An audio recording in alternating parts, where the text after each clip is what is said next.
जय श्री राम दोस्तों, मेरा नाम है अंकित शुक्ला और आज है हमारा डे 14 यानी कि 183 डे का 14th डे।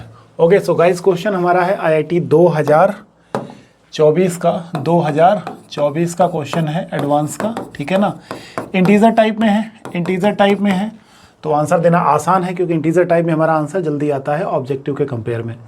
तो क्वेश्चन हमारे पास एक मैट्रिक्स है, क्वेश्चन में हमारे पास एक मैट्रिक्स फॉर्म है, एक मैट्रिक्स फॉर्म कर रही है जिसमें जो मैट्रिक्स हमारी जो फॉर्म है वो कुछ इस तरीके से है। A is equal to 0 1 1 1 A B and C D E, ठीक है भाई। ओके, ये एक मैट्रिक्स हमारी फॉर्म कर रही है, ठीक है। अब इसमें ये कह रहा है कि जो A B C D है, जो हमारे A B C D है, जो यहाँ पे A B C D E है वो 0 और 1 को ही ले रहा है, और जो डिटर्मिनेंट A है वो प्लस माइनस 1 है। वो क्या है? प्लस माइनस 1 है, यानी कि जो डिटर्मिनेंट की वैल्यू होगी वो या तो प्लस 1 होगी या तो माइनस 1 होगी, और साथ ही साथ ABCD की वैल्यू जो होगी वो 0 और 1 ही रखी जा सकती है। तो ये हमारा क्वेश्चन इस तरीके से बन रहा है। कैसे करेंगे भाई, कैसे करेंगे? लगाओ दिमाग। आज अगर अभी दानिश भाई जिंदा होते तो क्या होता? दानिश जेहान, समझ रहे हो ना? तो लगाते हैं दिमाग कुछ अपना खतरनाक वाला। तो मैं तो ये सोच रहा था कि सबसे पहले आप एक डिटर्मिनेंट निकालो। तो जब तुम इसका डिटर्मिनेंट निकालोगे तो तुम्हें पता चलेगा, पहला तो 0 हो जाएगा, वो तो दिख रहा है दूर से ही। सो माइनस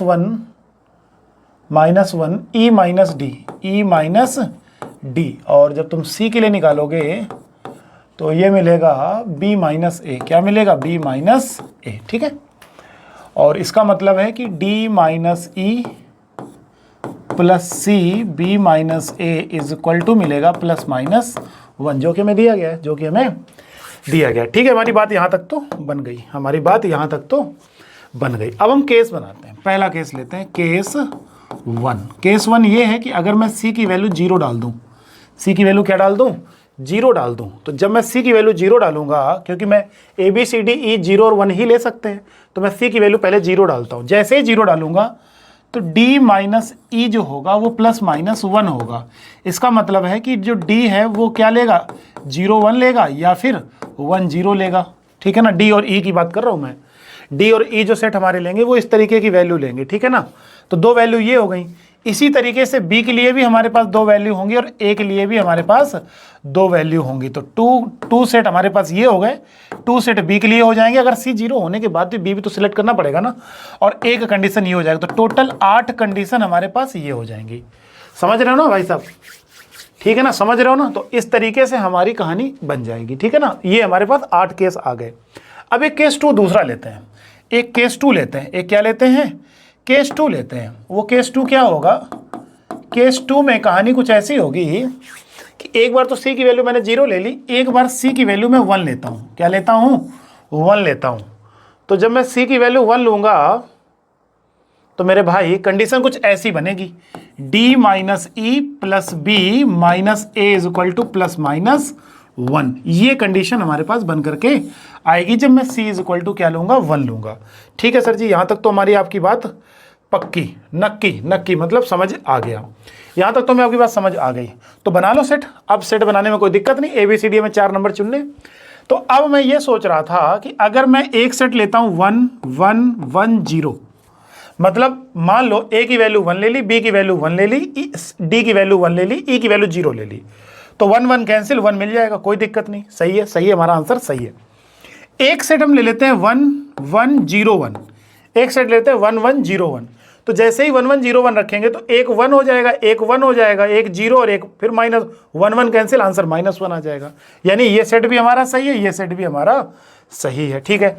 एक सेट ले लेते हैं 0 0 1 0, एक सेट ये ले लेते हैं, तो 0 0 1 0, ठीक है, 1 मिल जाएगा।